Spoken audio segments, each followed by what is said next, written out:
Hello guys, আসসালামু আলাইকুম। Welcome to my new blogs. আমি রাশেদ। আপনাদের সবাইকে জানাই রমজানের শুভেচ্ছা এবং অভিনন্দন। আমি আজকে অনেক দিন পর মাঠে চলে এসেছি। আমাদের যে ধানের ফসল, ধান রোপণ করছি, ওইগুলা যাচ্ছি। আমার পিছনে যেগুলো দেখতে পাচ্ছেন সেগুলা হলো আমাদের ধানের ফসল।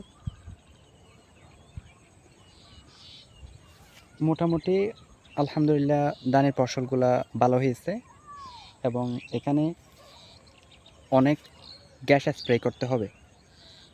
এর কারণ হলো এখানে ধানের আগা আগা মরা রোগটা এবং ধানের মেইন যে দিকটা রয়েছে সেটা পোকা কেটে দিছে, ওখানে স্প্রে করতে হবে। না হলে যে ধানটা